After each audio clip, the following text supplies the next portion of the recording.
Welcome to The Hypnotist, the show that gives you inside access to cutting-edge hypnosis with real clients facing genuine issues. Brought to you by the hypnotherapist demanded by celebrities, CEOs, and even royalty, Adam Cox. These recordings took place live from Adam's clinic in London's world-famous Harley Street. This podcast features powerful hypnosis, so do not listen while driving or operating machinery. This recording is not suitable for those with epilepsy or severe mental health issues.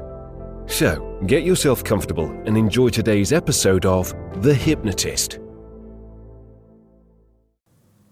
Hi, it's Adam here, and in this episode of The Hypnotist, you're going to be listening to a hypnosis session created for a client that had found the courage to end a relationship, end a marriage, with someone they considered to be a narcissist, and certainly they had narcissistic traits.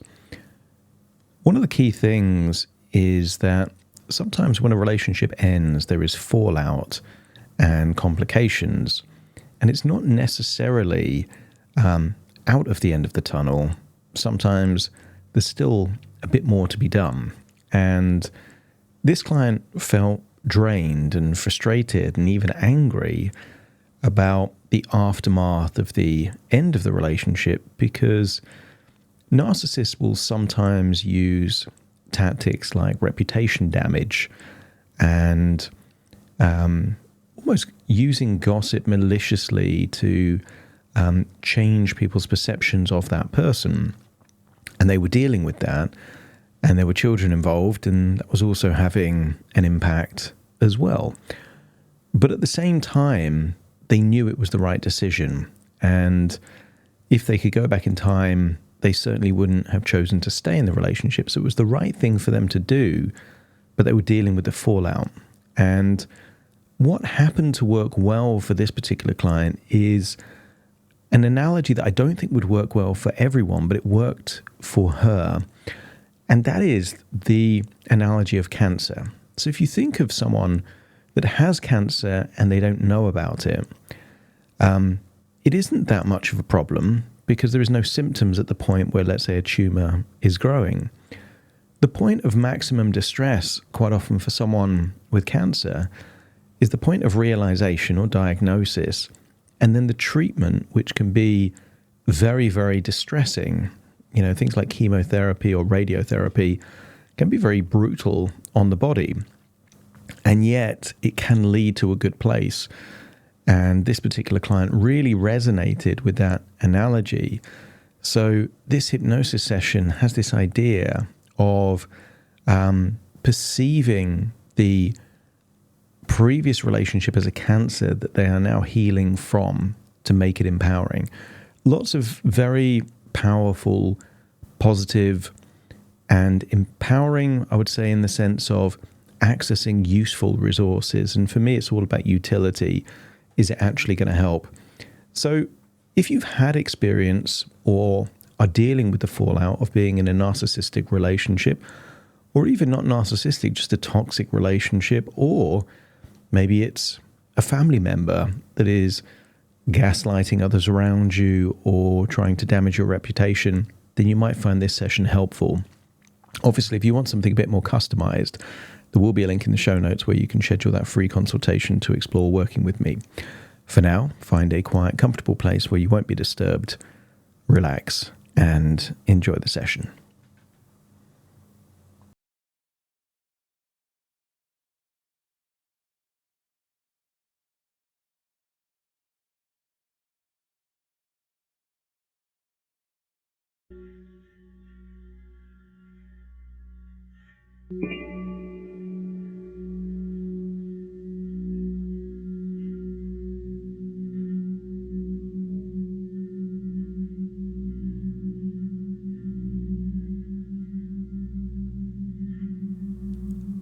Take a deep breath in.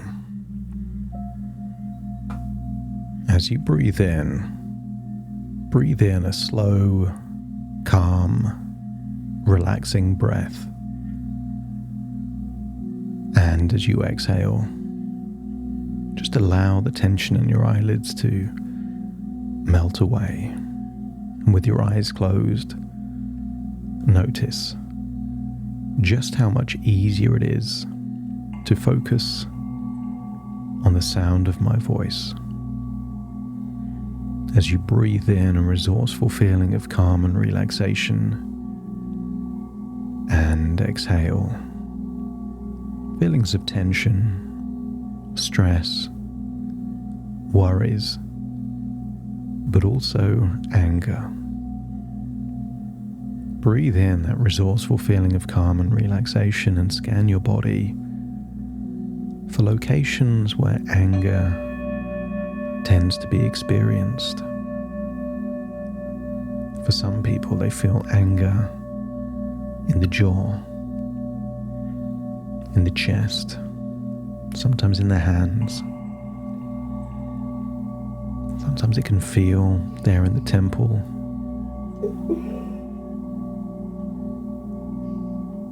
And sometimes a different location. And that's it. And just locate it. Acknowledge it. Acknowledge the validity of that anger.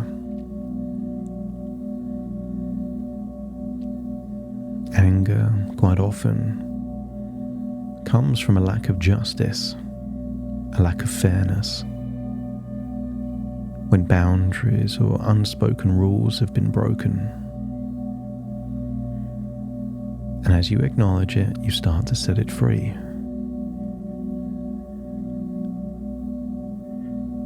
It is correct and right and valid. All of those emotions are real. But the bigger question is, are they useful? Would it be useful to hold on to this anger for a week more,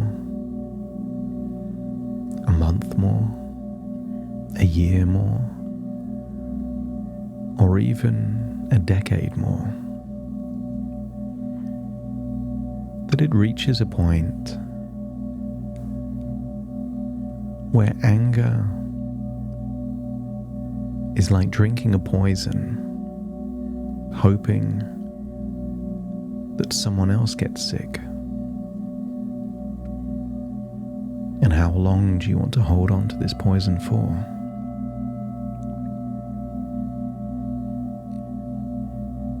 As you acknowledge it, you release it. Feel the poison of anger crystallized into tendons and tissue throughout your body. Forgiveness isn't the only thing to release anger. Sometimes forgiveness isn't deserved or necessary. Acceptance is more powerful than forgiveness. You accept it and choose to move on. And in doing so, feel that the crystals of anger are melting away. And feel that anger leave your body in your outward breath. The deeper you breathe, the more relaxed you become. And I want you to use the power of your imagination to imagine a vibrant forest filled with beech trees, shady spots and ferns. And I want you to imagine you're about to meet someone in the forest, someone from your past. But I want you to imagine this is for you to break any remaining emotional triggers.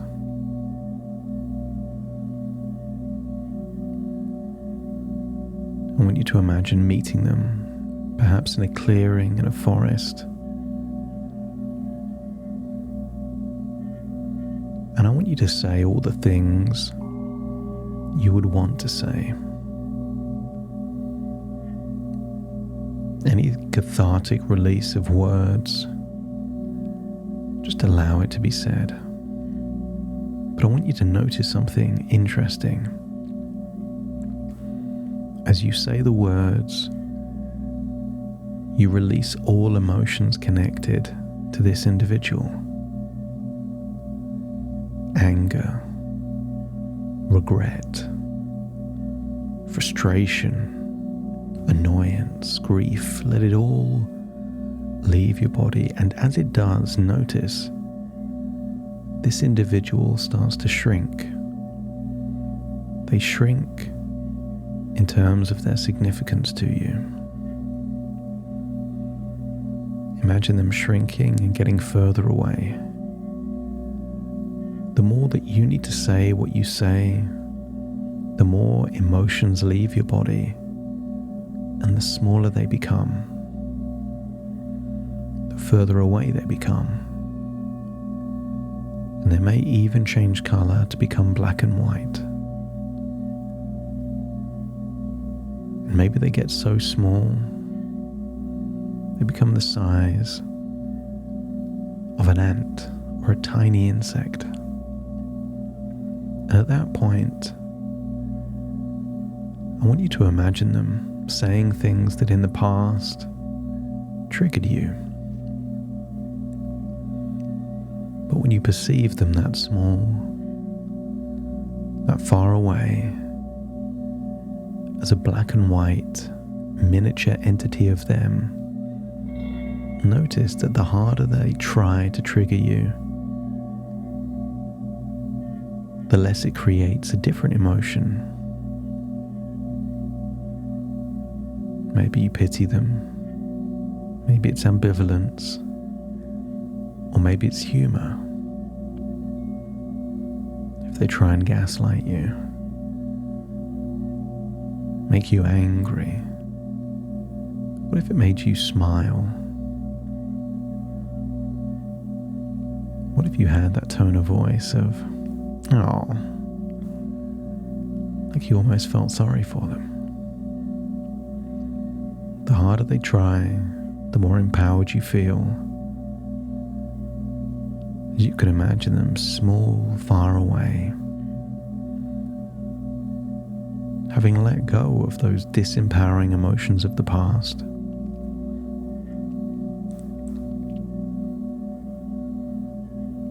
I want you to imagine nearby in the forest is a stream. Because it's a stream in a forest, just imagine that every now and then a leaf falls from one of the trees, landing on the surface of the stream. And notice how quickly the leaf is carried downstream until it's no longer visible. And I want you to imagine thoughts and emotions of your ex become like leaves on that stream. Always temporary, always moving away. In fact, try and think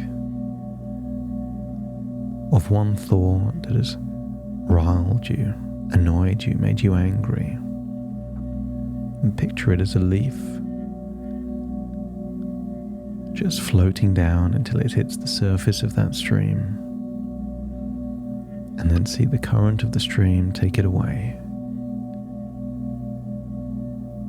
As you realize that all of the thoughts and emotions of the past were just temporary, I want you to feel that there is nothing you need to react to. I want you to feel that there is a whole new sense of empowerment that comes from taking a breath. And in that period of not reacting, you're creating a window to choose how to respond. And choosing not to respond is still a choice. So as you stare at these leaves floating away on the stream, feel that you're going deeper and deeper relaxed, knowing that there is a tiny black and white representation of this person far enough away to have no influence over your emotions anymore.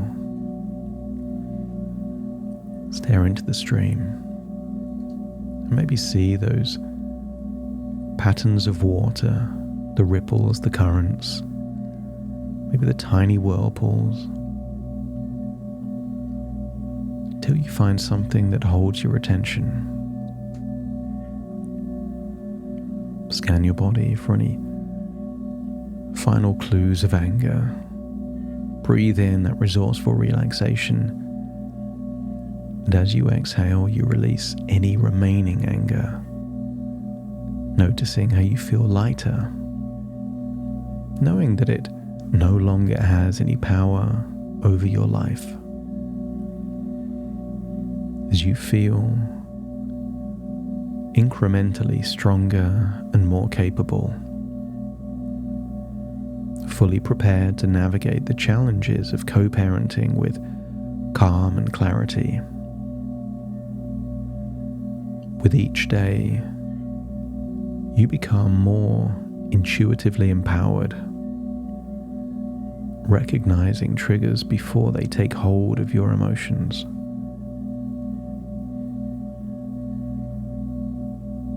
Feel that you can take your time to respond thoughtfully, not needing to react impulsively, always guided by your inner strength and wisdom. And when you do react, that's just a feedback loop as you start to think of what you could have done instead of that reaction. Reactions are feedback loops, increasing the probability that the next time it's a response rather than a reaction. I want you to feel that any attempts to damage your reputation, particularly those that you find out about, are met with honesty, truth, and transparency, because you stand firm in your integrity. No need to fight fire with fire. You fight fire with water, and truth is your water. As time goes on, you'll notice that you're no longer affected by attempts to trigger you. You'll see them clearly for what they are and remain calm and composed.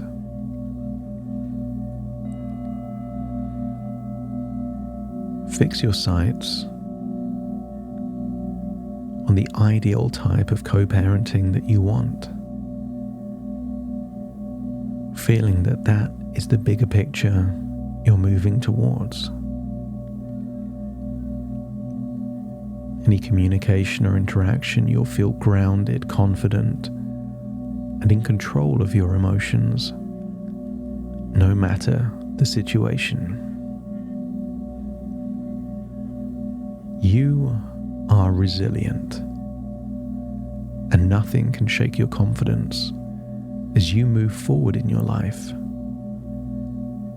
every day feeling more free from the past. And maybe you start to think that that previous relationship was like a cancer. And though you are healing from the fallout, you are now free from the toxicity of the past. Like anyone on a healing journey,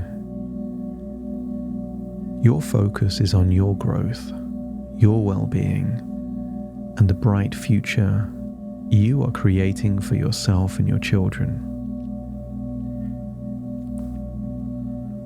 as you break those emotional triggers, you'll notice that you can trust your instincts more and more, and you're able to navigate challenges with a sense of perspective and self-assurance.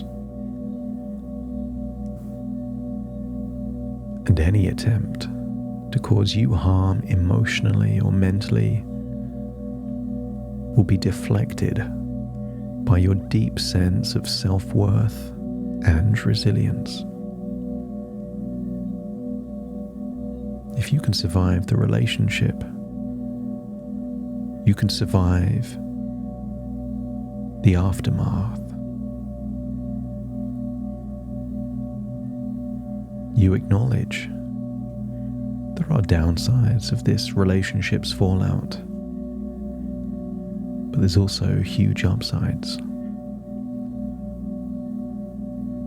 As you see that you are now, more than ever before, in control of your life and your destiny. And each time you are faced with conflict or manipulation, feel that deep resilience and inner strength rise up, keeping you steady and unflappable. There is nothing more frustrating for a narcissist when those old triggers and buttons they used to press no longer work, as that gives you a deep sense of satisfaction. You are grateful for the lessons learned, and you use them to create stronger boundaries and healthier relationships moving forward. There is no need for conflict or drama. No need to hold on to the poison of anger. Your peace of mind is more valuable than reacting to negativity and triggers.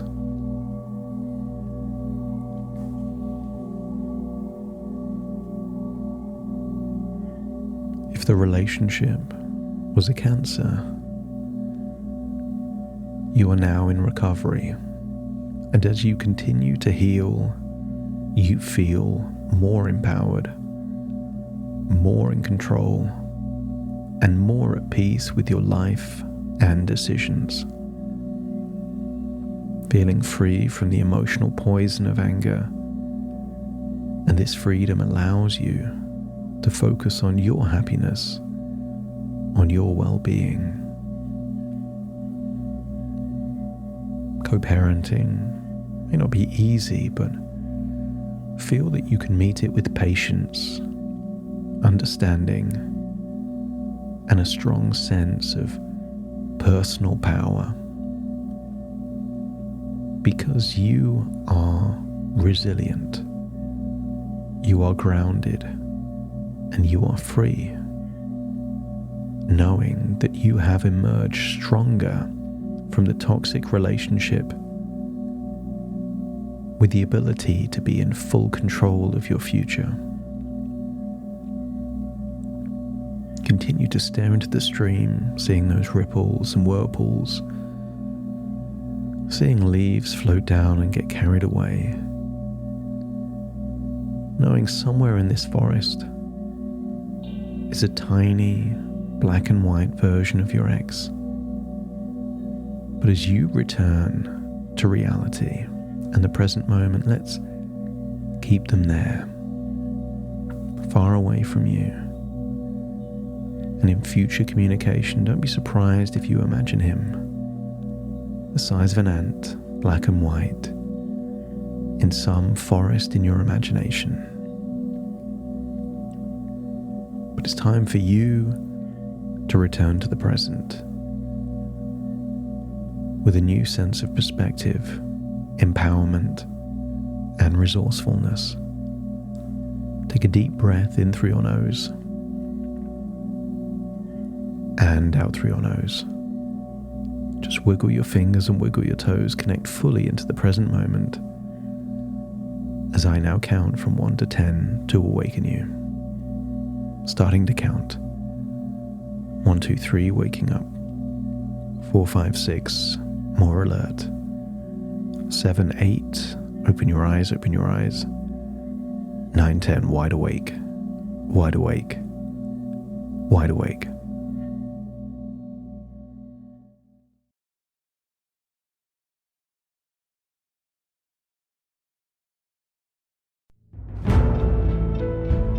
Thank you for listening to The Hypnotist with Adam Cox, the show that gives you inside access to cutting-edge hypnosis with real clients facing genuine issues.